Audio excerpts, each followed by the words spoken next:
Well, let's bring in our headliner. This morning, Republican Senator Lindsey Graham of South Carolina, chairman of the Judiciary Committee. Great to have you here this morning, Senator. Glad to be with you. I got a free jacket. Looking good. What do you think about this beautiful setup here? It is like being in a postcard. Yeah, it really Democracy is. And I told Pence, stop mumbling, but he just won't listen. Oh, got it. I think he was talking about the speaker. Oh, okay, I missed that. He's got it now. So what are you seeing? What are you hearing since you've been here on the ground? I know you landed. You went straight to the rally last night. So I've been coming here about a dozen years.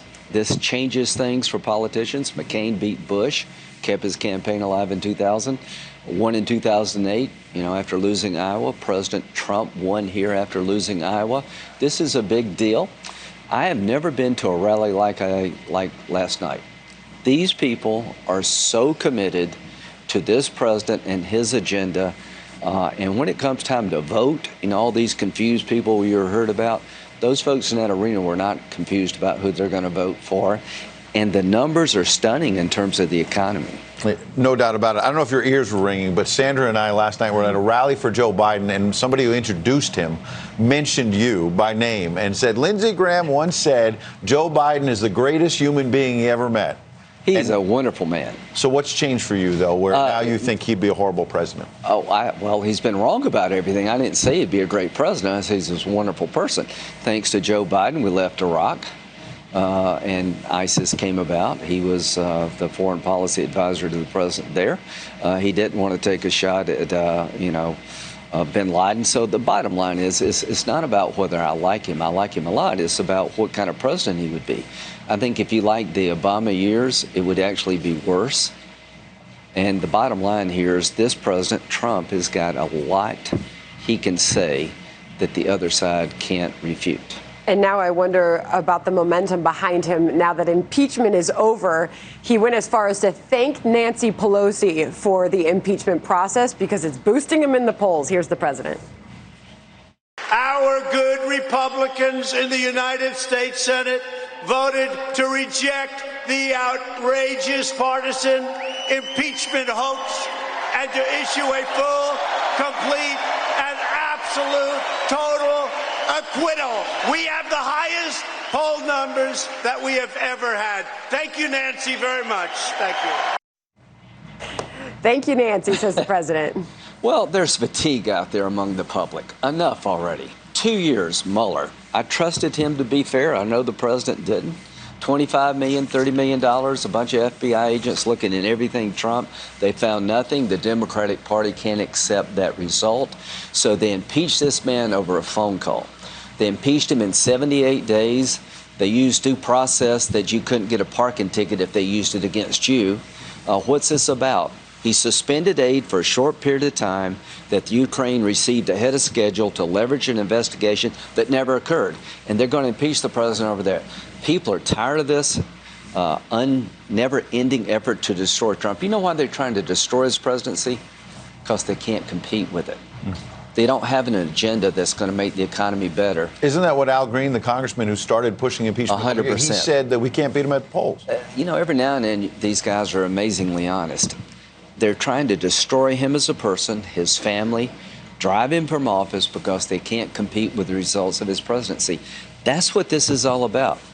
What you hear time and time again is the president touting the economy. What you hear time and time again from Democrats is this is not an economy that is working for all. So in a general election matchup, who do you see putting up the biggest fight for the president? Is it going to be a Mike Bloomberg? Yeah. But if Bloomberg's the nominee, you lose the Bernie people. The president's in a spot where he really can't lose as this plays out. Biden's going to win South Carolina. You're going to have 3 different winners in the first 3 states. On Super Tuesday, I think Bloomberg's going to make a real dent. He's going to make a real presence. You're going to go to this convention with Biden basically collapsed. Somebody's going to fill that lane. It's not going to be Amy Klobuchar. It's going to be Bloomberg. You go into that convention, and if you can't find a nomination on the first round of voting, the Democratic Party, as we know it, is going to completely implode. They go back to superdelegates, which the Bernie people wouldn't be happy about. And that's really not good for 2. the country. It's going to help President Trump get reelected.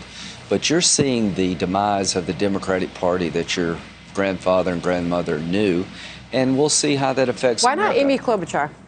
She just doesn't have the juice. I mean, this is socialism versus liberalism. Amy's a nice person, but at the end of the day, she's not going to be able to compete with Bloomberg. He's got just too much money.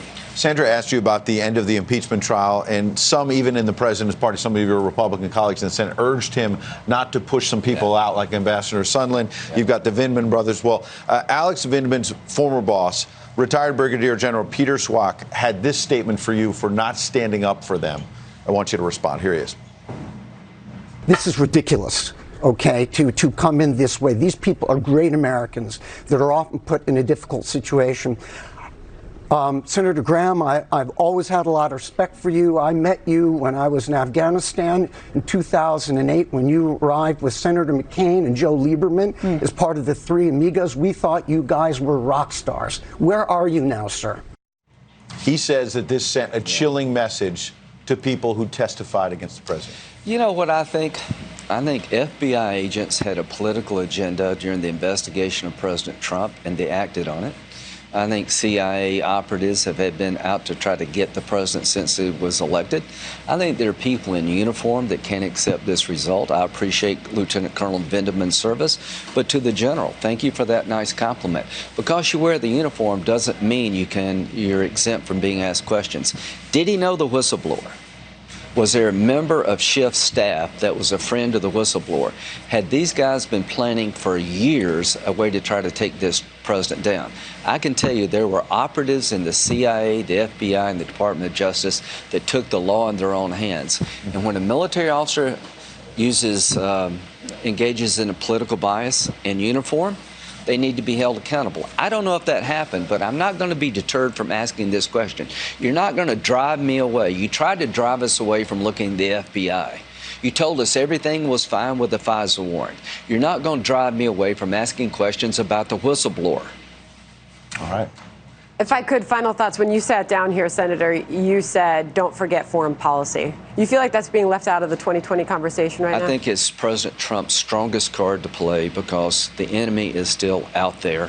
He got out of a bad deal with Iran, but here's what I worry about. What if Rocket Man has an explosion in October? What if the ISIS flag flies somewhere in Syria in October? What could Iran do to the Mideast to disrupt our election? Mr. President, keep your guard up. The enemy wants you to lose in November.